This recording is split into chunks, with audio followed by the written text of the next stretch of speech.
Jika Anda baru ingin memulai usaha budidaya lale, atau Anda mungkin sudah lama budidaya, tapi keuntungan belum maksimal, video ini mungkin akan membantu.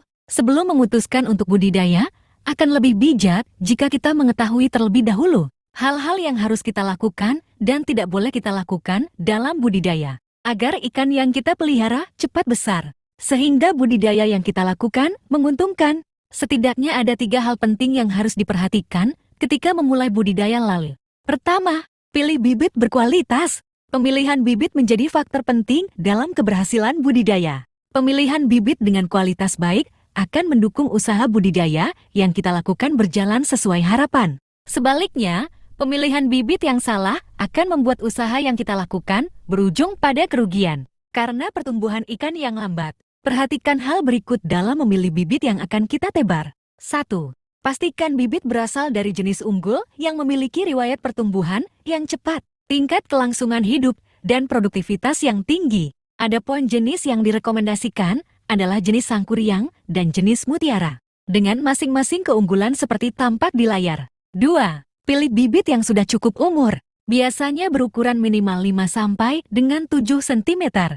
Bibit pada usia ini sudah lebih tahan terhadap perubahan lingkungan, juga memungkinkan masa budidaya yang lebih cepat. 3. Jika memungkinkan, beli bibit dari pembenih yang memiliki reputasi baik atau bersertifikat. Pembenih terpercaya biasanya memiliki kontrol kualitas yang baik dan menawarkan bibit dengan kondisi prima. Kedua, setelah memilih bibit yang berkualitas, hal berikutnya yang harus kita perhatikan agar lele yang kita pelihara dapat tumbuh dengan optimal adalah dengan memperhatikan jumlah pada tebar. Pastikan untuk menebar benih dengan jumlah ideal. Penebaran benih yang terlalu padat akan menimbulkan berbagai masalah serius, mulai dari pertumbuhan ikan yang lambat karena kadar oksigen yang rendah dan kualitas air yang buruk, malnutrisi karena persaingan makan yang tinggi sehingga mengakibatkan panen tidak seragam, hingga kematian massal yang diakibatkan oleh timbulnya penyakit akibat akumulasi kotoran ikan yang terlalu tinggi di dalam kolam.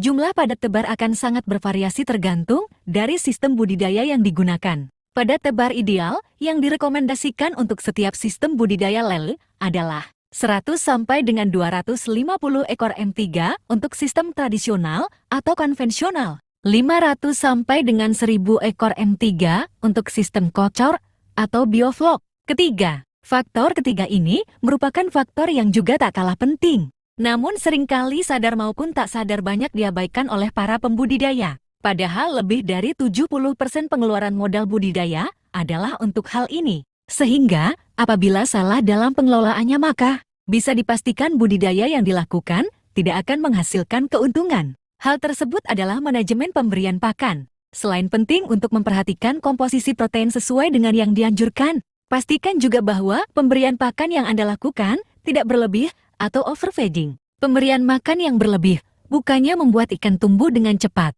melainkan justru akan membuat pengeluaran Anda semakin besar. Hal ini disebabkan pertumbuhan ikan tidak mutlak dipengaruhi oleh jumlah makanan yang ikan makan, melainkan banyak faktor lain, termasuk 2 faktor yang telah kita bahas sebelumnya. Untuk meningkatkan efisiensi pakan serta produktivitas pertumbuhan ikan, pastikan bahwa Anda membibis pakan sesaat sebelum Anda memberikannya ke ikan.